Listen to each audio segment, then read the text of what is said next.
Horasle, Assalamualaikum warahmatullahi wabarakatuh.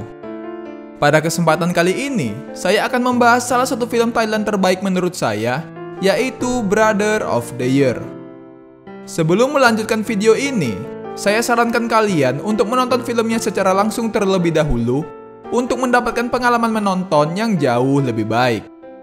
Film yang dirilis pada tahun 2018 ini mengisahkan tentang abang beradik yang selalu saja bertengkar satu sama lain, yaitu Chad dan Jin. Bagaimana kisah lucu tentang pertengkaran mereka berdua? Langsung saja, ini dia alur cerita dari film Brother of the Year.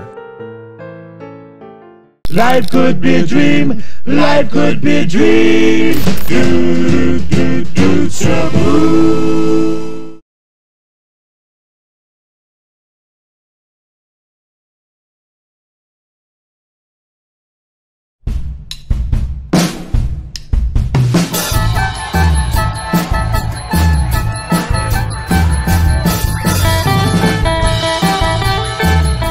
Film dibuka dengan memperlihatkan seorang pria bernama Chad yang sedang minum-minum bersama teman-teman kerjanya di sebuah bar. Saat sedang minum-minum, Chad melihat terdapat seorang wanita cantik memakai dress merah yang menarik perhatiannya. Tanpa menunggu lama, Chad pun langsung membungkus dan membawa wanita itu ke dalam rumahnya. Keadaan di dalam rumah Chad begitu berantakan. Pakaian kotor di mana-mana, tisu berserakan, bahkan sampai piring kotor yang sudah dipenuhi oleh ulat dan kecoa. Pokoknya nggak ada genahnya si Chad ini. Setelah melihat tubuh bahenol wanita tersebut, Chad pun semakin terpesona. Kemudian, terjadilah adegan perkentuan duniawi di antara mereka berdua.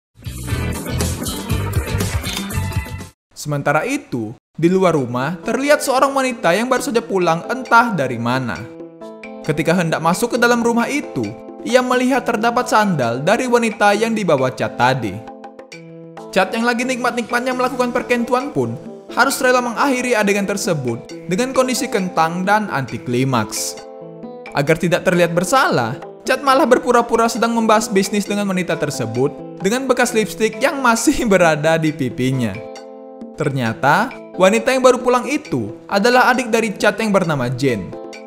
Jin yang sudah mengetahui seberapa brengseknya Chad menanyakannya nama dari wanita yang habis ia kentu tersebut. Sesuai dugaan Jin, Chad benar-benar tidak mengetahui nama wanita yang ia bawa ke rumahnya itu. Ken, huh? He doesn't even know your name. He just wants to do you. Okay. Ken, mah? Misal. Merasa marah begitu mengetahui hal ini, wanita tersebut langsung pergi meninggalkan rumah mereka. Jin yang marah langsung meminta Chad untuk tidur di luar rumah. Awalnya, Chad menolak. Tetapi karena Jin mengancam akan memberitahukan tentang hal ini kepada temannya yang merupakan pacar dari Chad, maka Chad pun dengan terpaksa harus menurutinya. Sewaktu kecil dulu, Chad sangat menginginkan seorang adik laki-laki. Namun sayang, semua harapannya sirna begitu Jin lahir. Semenjak Jin datang, semua orang termasuk keluarganya seperti melupakan kehadiran Chad. Hal ini semakin diperparah ketika mereka berdua sudah beranjak remaja, di mana semua kasih sayang hanya diberikan kepada Jin. Sebab Jin sangat ahli dalam berbagai bidang, dari mulai olahraga sampai akademik semua dijuarai oleh Jin. Jin benar-benar adalah murid yang berprestasi. Di suatu ketika, Chad kecil mengajak Jin untuk bermain baseball. Tetapi karena terkena pemukul yang dilemparkan oleh Jin, Chad pun jatuh tidak sadarkan diri dengan luka di dagunya. Untuk mengobati lukanya, Jin yang ada gila-gilanya ini malah menempelkan sebuah pembalut ke luka Chad. Semenjak saat itu, Chad mendapatkan nama panggilan baru, yaitu Miss V. Ketika remaja, Chad dan Jin tinggal berdua saja di suatu rumah. Di rumah, kerja Chad hanya malas-malasan saja, sementara Jin lah yang mengurus semua urusan rumah. Chad sangat tidak suka dengan Jin yang selalu mengomeli dirinya mengenai berbagai hal. Hingga sampai saat Jin mendapatkan beasiswa dan berkuliah ke Jepang, 4 tahun itu adalah saat-saat yang seperti surga bagi Chad. สะดวกสบายของท่านชาย 4 ปี Tetapi, semua kebahagiaan Chad pun harus sirna ketika Jen telah lulus kuliah dan kembali ke rumah mereka. Keesokan paginya, Jen dikejutkan dengan tumpukan piring kotor yang sudah berulat, bau, dan bahkan terdapat kecoa.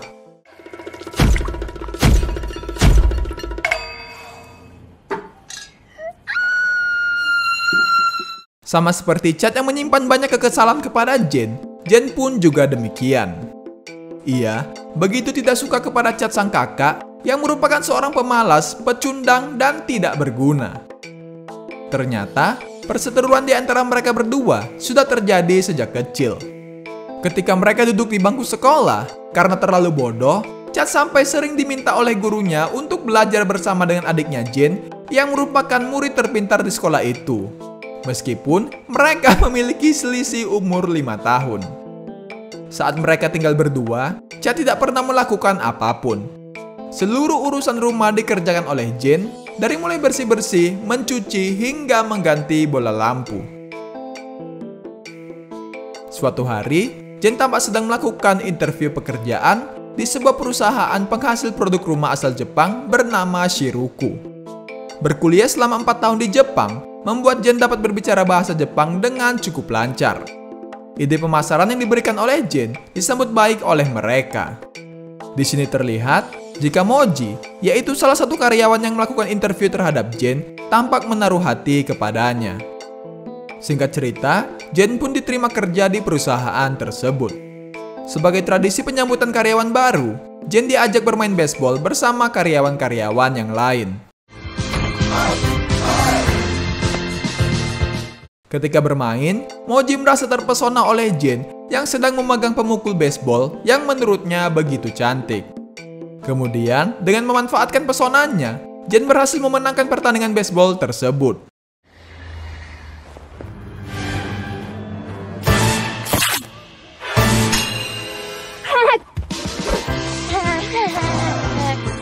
Selesai bermain, Jen dan Moji bercerita tentang diri mereka satu sama lain.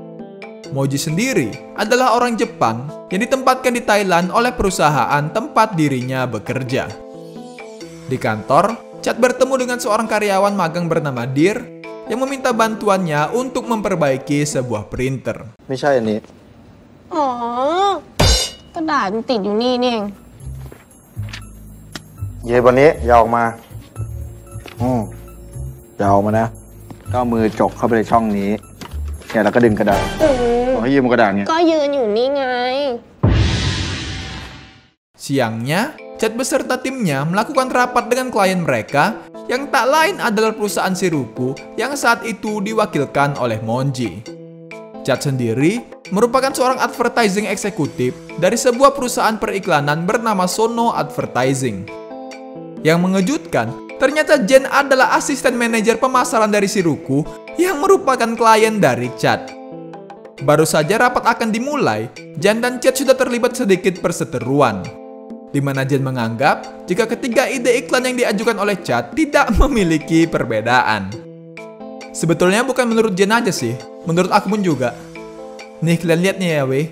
Nih yang pertama, nyaman untuk tuan, mudah untuk nyonya. Yang kedua, nyaman untuk pria, mudah untuk wanita. Dan ini yang ketiga, nyaman untuk cowok, mudah bagi cewek. Sama semua anjir. Aku kalau punya karyawan kayak si Chad ini, udah langsung pucat aja lah kayaknya, serius lah aku. Entah kayak mana Chad ini caranya bisa jadi advertising eksekutif, heran aku. Lanjut, di tengah-tengah rapat, Jen secara tidak sengaja memanggil Chad dengan sebutan Miss V dan mengatakan bahwa mereka adalah adik kakak yang tinggal di satu rumah. Hal ini tentu saja membuat Chad menjadi bahan ledekan di antara teman-temannya. Beberapa hari kemudian, Muai, yaitu pacar dari Chad, meminta Jen dan Moji untuk membantunya menjaga toko bunga tempat ia bekerja. Di sini, Moji mengatakan kepada Jen bahwa ia ingin memberitahukan Chad tentang hubungan mereka yang kini tengah berpacaran. Tentu saja, mengingat bagaimana sifat dari kakaknya itu, Jen langsung menolaknya. Ini membuat Moji menjadi tidak yakin dengan hubungan mereka. Lantas, untuk meyakinkan Moji yang sempat meragukan rasa cintanya, Jen pun langsung mencium Moji. Sialnya, kejadian ini juga disaksikan oleh Chad yang kebetulan sedang berada di dekat tempat tersebut. Karena kejadian itu, di rumah, Chad pun meledek Jen dengan sebutan perek. Namun, Jen membalas Chad dengan membacakan status Facebook dari Muay, yaitu pacarnya yang baru saja putus, dengan menyebut Chad sebagai pria pemabuk, fake, pengecut, dan brengsek. Di kantor, pada saat rapat, Moji meminta Chad untuk merubah video iklan mereka yang menampilkan halaman suatu rumah yang dipenuhi oleh rumput yang berwarna hijau. Sebab, tampilan itu mengingatkan Moji dengan warna salah satu produk pesaing dari perusahaan mereka. Meski sempat melakukan sedikit perdebatan, tetapi pada akhirnya, Chad harus rela melakukan revisi, walaupun itu akan mengulangi keseluruhan storyboard yang telah mereka selesaikan dari awal.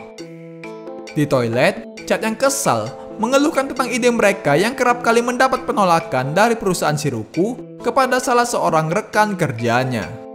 Jika terus seperti ini, Chad berniat untuk menjual ide tersebut kepada perusahaan saingan dari Shiruku. Secara tak diduga, pembicaraan dari Chad ini sialnya didengar oleh Moji yang ternyata juga berada di dalam toilet tersebut. Mendengar hal ini, Moji tanpa pikir panjang langsung meminta Chad untuk keluar dari proyek iklan yang sedang mereka kerjakan.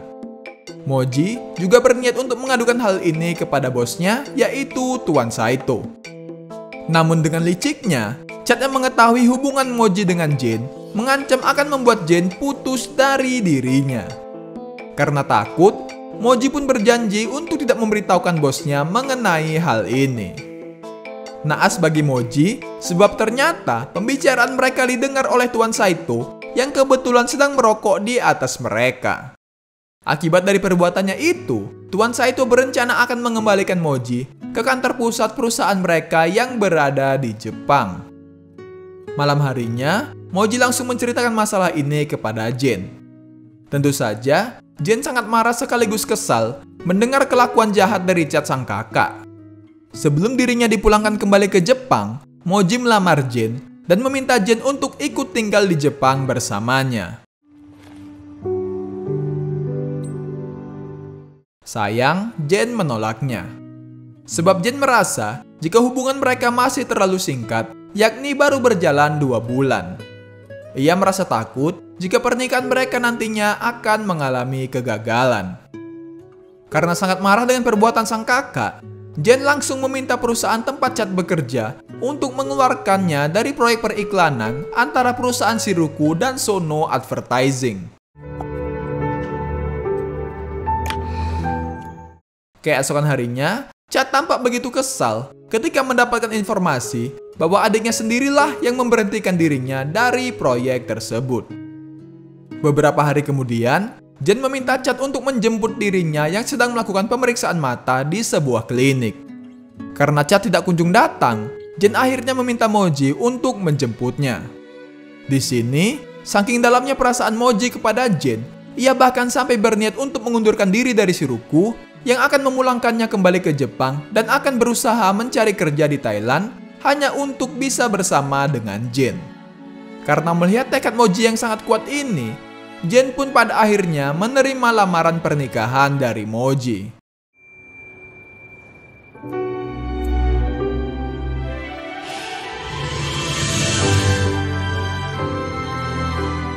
Singkat cerita, tibalah hari di mana mereka akan membicarakan tentang pernikahan Moji dan Jen dengan ibunya Moji.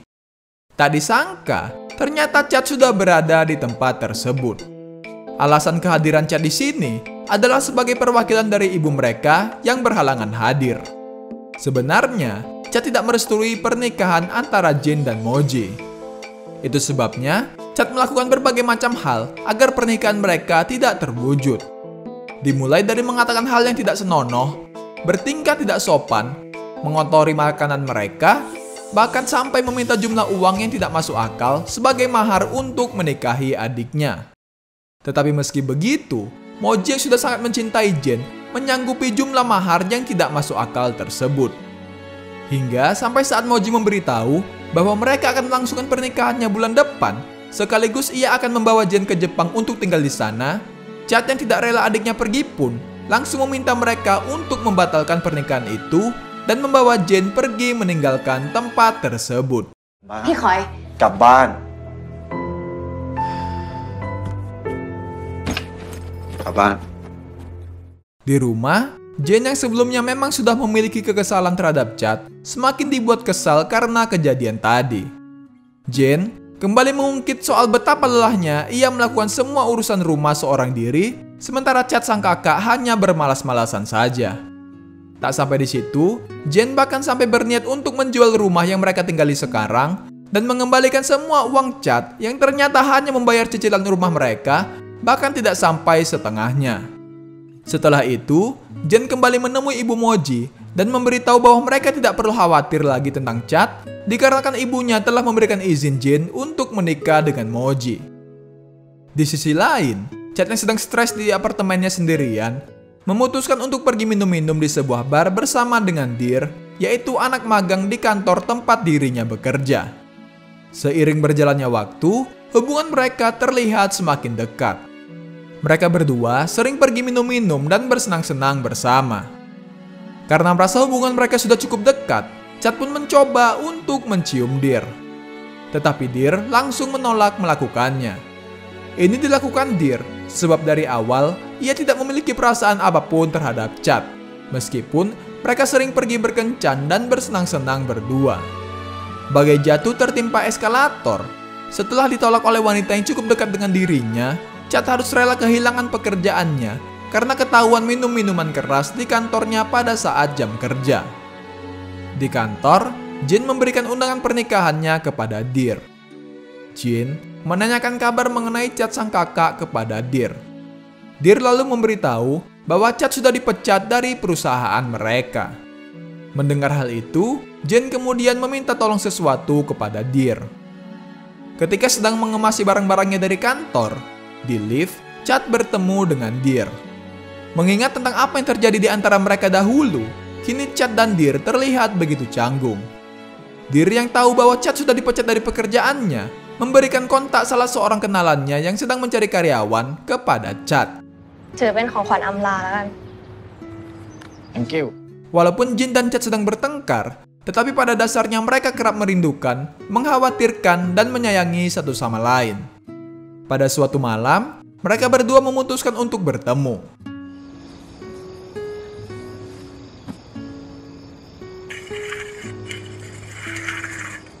Jane memberitahu bahwa minggu depan ia sudah akan pindah ke Jepang. Ia tidak ingin mereka berpisah dalam keadaan saling bermusuhan. Jane juga meminta maaf karena ia sudah mengusir Chad dari rumah mereka. Setelah semua perselisihan yang terjadi di antara mereka, pada akhirnya, Chad sebagai seorang kakak merestui hubungan Jane dan Moji. Kemudian, tibalah hari pernikahan dari Jane dan Moji. Di sini Jane, ibu dan pamannya, beserta Moji, pergi lebih dulu untuk melakukan persiapan di hotel tempat mereka akan melangsungkan pesta pernikahan. Sedangkan Chad akan menyusul di sore harinya. Ketika hendak mencharge ponselnya, Chad secara tidak sengaja membaca pesan dari seseorang yang memberikan pekerjaan kepadanya yang kontaknya diberikan oleh Deer sebelum ini. Tak disangka, ternyata yang memberikan pekerjaan itu bukanlah Deer, melainkan Jane yang meminta tolong kepada Deer untuk memberikan pekerjaan tersebut kepada Chad yang baru saja dipecat. Mengetahui hal tersebut, membuat Chad merasa seperti direndahkan oleh adiknya sendiri.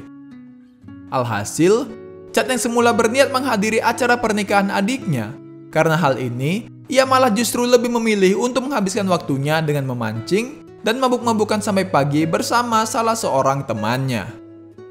Di sisi lain, setelah menikah, sesuai kesepakatan, Moji dan Jane akan pergi dan tinggal di Jepang. Sebelum pergi, Jane pun berpamitan dengan Chad tanpa mengucapkan sepatah kata pun.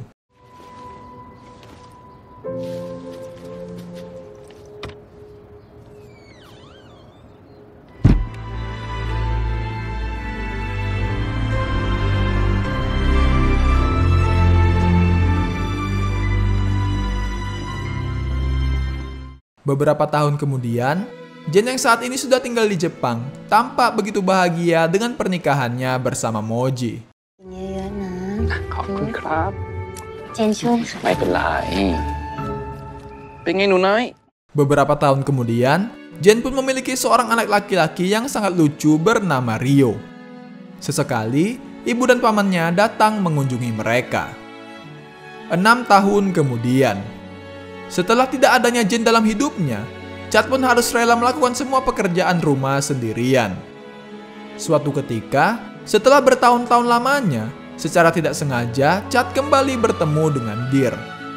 Deer sendiri akan pergi ke Jepang untuk bekerja di sana. Ia lantas meminta alamat tempat tinggal Jane kepada Chad. Namun Chad yang sekalipun tidak pernah mengunjungi adiknya itu, tentu saja tidak mengetahui di mana Jane tinggal. Mengetahui hal itu, Deer meminta Chad untuk sesekali mengunjungi Jane. Dulu, pada saat Deer mengantarkan Chad yang sedang mabuk berat ke rumahnya, Jane bercerita bahwa ketika dirinya dan Chad masih kecil, Chad pernah pingsan dikarenakan terkena lemparan dari pemukul baseball milik Jane. Meski pada awalnya Jane meledek Chad, tetapi di dalam hatinya, Jane sangat mengkhawatirkan keadaan kakaknya itu. Sebenarnya, pada saat mereka masih kecil dulu, Jane begitu mengidolakan kakaknya. Ia pandai bermain baseball dikarenakan mengikuti Chad yang suka membaca komik tentang baseball.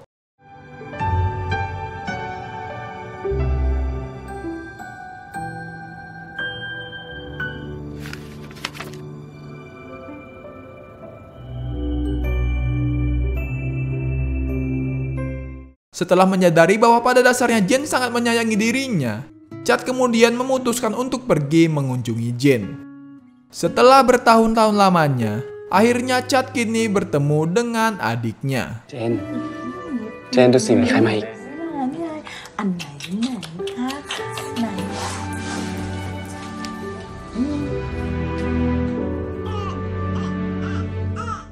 Di rumah Jane, ibu mereka meminta Chad untuk menggendong keponakannya itu. ไปทำหน้า มันก็จะไม่เจ็บใช่ไหมเนี่ย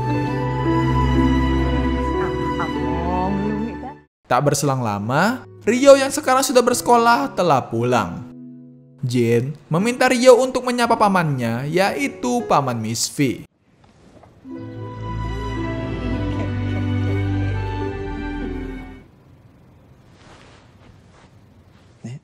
Ketika duduk berdua, Chad mencoba menasehati Rio bahwa sebagai seorang kakak, Rio harus mencintai adiknya. Ternyata, pembicaraan itu didengar oleh Jane yang sedang berada di belakang mereka. Melihat wajah Jane, membuat Chad tiba-tiba saja langsung meneteskan air mata.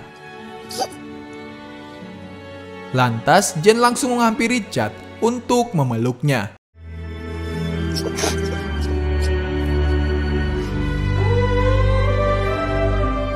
Selama ini, sebenarnya Jane selalu mengikuti berbagai hal yang dilakukan oleh kakaknya.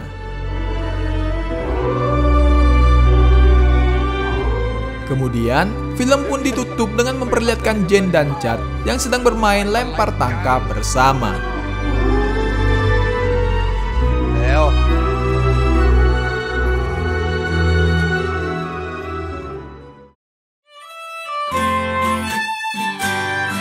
Karena menurut saya Brother of the Year ini sangat bagus, saya sampai tidak tahu mau berbicara apalagi mengenai film ini. Cerita yang sebenarnya cukup sederhana, tetapi konflik yang dihadirkan terasa cukup dekat, fase cerita yang rapi, hingga chemistry antar pemain yang terbilang sangat luar biasa. Hanya dengan adegan saling menatap antara Chad dan Jane, kita pun dapat merasakan bahwa terlepas dari semua perseteruan di antara mereka, pada dasarnya, mereka berdua tetap saling menyayangi dan mengkhawatirkan satu sama lain. Bagi kalian yang penasaran di mana ayah mereka selama film ini, ayah dari Jane dan Chad sebenarnya telah pergi meninggalkan mereka ketika mereka berdua masih kecil. Selama itu pula, Jane dan Chad diasuh oleh ibu dan paman mereka. Pesan yang bisa diambil dari film ini adalah, ada kalanya rasa sayang harus diucapkan terlebih dahulu sebelum diungkapkan lewat perbuatan dan tindakan agar tidak terjadi sebuah kesalahpahaman. Seperti yang terjadi di antara Jane dan Chad, di mana Chad melakukan hal-hal yang memalukan untuk membuat Jane tetap tinggal di Thailand dan tidak pergi ke Jepang. Semua itu dilakukan Chad karena ia sebenarnya sangat khawatir dengan adiknya itu. Sama halnya dengan Chad, Jane pun juga diam-diam memberikan kakaknya pekerjaan karena dirinya begitu menyayangi sang kakak. Tetapi, kurangnya komunikasi di antara mereka membuat semua tindakan yang berlandaskan rasa sayang mereka ke satu sama lain justru berakhir menjadi kesalahpahaman. Oke, mungkin itu saja untuk pembahasan film kita kali ini. Mohon maaf jika terdapat banyak kesalahan dalam proses penceritaan saya. Terima kasih telah menonton. Assalamualaikum warahmatullahi wabarakatuh.